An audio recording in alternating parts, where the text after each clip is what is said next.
Assalamualaikum warahmatullahi wabarakatuh.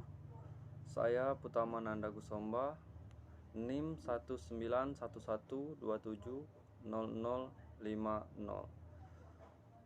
Saya dari Prodi Tadris Ilmu Pengetahuan Sosial Universitas Islam Negeri Bengkulu.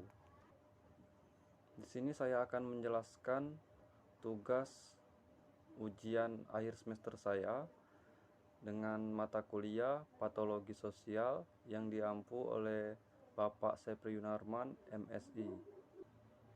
Sebelumnya saya dan kelompok telah mewawancarai seorang waria, yaitu yang bernama Rio, umur 17 tahun, asal daerahnya yaitu di Betungan, agama Islam, pendidikan SMP, pekerjaan pelayan toko. Menurut beliau, dampak menjadi waria yaitu banyak menghadapi masalah dalam kehidupan di luar dan di dalam. Sebagai konsekuensi pemilihan hidup sebagai waria, mereka mengalami kebingungan untuk mengenali identitas mereka tersendiri. Mereka lebih suka berperan sebagai wanita dalam melakukan kehidupannya sehari-hari. Untuk penjelasan dari penyimpangan seksual terhadap waria tersebut ialah merupakan suatu fenomena yang dapat kita temukan di kalangan masyarakat. Wanita pria ialah laki-laki yang suka berperan sebagai perempuan dalam menjalankan kehidupannya. Waria yaitu singkatan dari wanita pria. Waria yang sering kita sebut dalam kata sehari-hari yaitu bencong ataupun banci adalah salah satu penyimpangan sosial di masyarakat. Untuk dampak waria terhadap masyarakat itu sangatlah buruk. Pandangan masyarakat kepada waria sangat beragam. Salah satunya masyarakat menganggap waria sebagai penyalahgunaan norma dalam kehidupan.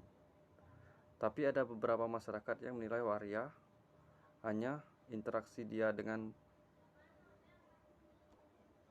mereka sangatlah buruk. Dalam pasal 28 ayat 2 Undang-Undang Dasar Negara Republik Indonesia tahun 1945 digunakan untuk memverifikasikan pembatasan diskriminasi terhadap waria yang dinilai bertentangan terhadap norma dan nilai dalam agama. Untuk Undang-Undang Nomor 39 Tahun 1999 tentang HAM atau Hak Asasi Manusia tidak secara spesifik menyebut tentang hak kebebasan memilih identitas seksual. Dan untuk faktor yang menyebabkan seseorang menjadi bencong atau waria tadi, yang pertama, seseorang menjadi waria disebabkan oleh faktor biologis, yaitu karena lebih dominannya hormon seksual perempuan dibandingkan hormon seksual laki-laki. Hormon seksual perempuan mempengaruhi pola perilaku seorang menjadi feminim dan berperilaku perempuan. Untuk faktor yang kedua yaitu faktor psikogeni, yaitu seorang menjadi waria juga yang disebabkan oleh faktor psikologis. Iklim keluarga yang tidak harmonis sangatlah mempengaruhi perkembangan psikologis anak. Misalnya keinginan orang tua memiliki anak perempuan dan yang terjadi yaitu melahirkan anak laki-laki.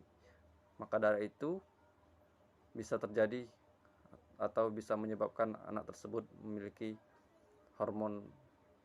banyaklah hormon perempuan dibanding hormon laki-lakinya. Untuk faktor sosioekonomi yaitu lingkungan yang kurang kondusif, juga dapat mendorong penyimpangan perilaku sosial anak tersebut hingga menjadi waria. Dan juga didorong oleh faktor seperti tuntunan ekonomi, adanya trauma sejak dini, terpengaruhnya budaya barat, dan terjebak pada raga yang salah. Dan yang terakhir yaitu upaya pengobatan terhadap bencong atau wanita pria.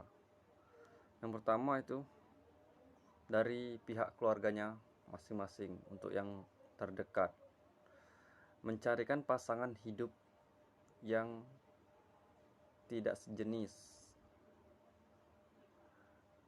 Pengobatan bagi waria tersebut yaitu ada dua, yaitu mengubah kejiwaan atau menyempurnakan kelamin sesuai identitas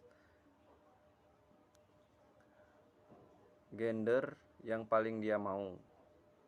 Itu yang kedua yaitu mengubah gaya hidup dan pola pikir orang tersebut untuk cara berpakaian dan cara berbicara yang diutamakan.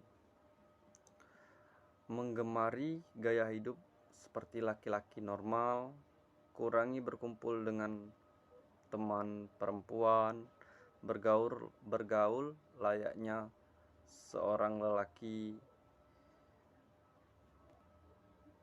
dan mengikuti kegiatan anak laki-laki pada umumnya.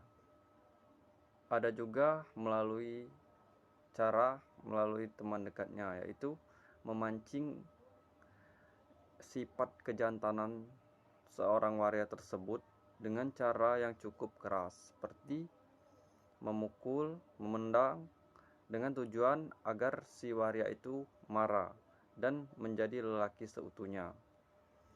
Sembuh atau tidaknya waria tersebut tergantung dari pemeriksaan yang dilakukan oleh orang ahlinya, dan tergantung juga faktor dukungan menjadi waria atau tidaknya. Itu semua tergantung dari orang tua dan orang-orang terdekatnya.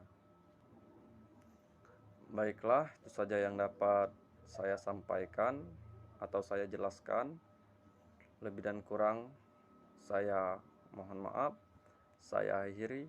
Wassalamualaikum warahmatullahi wabarakatuh.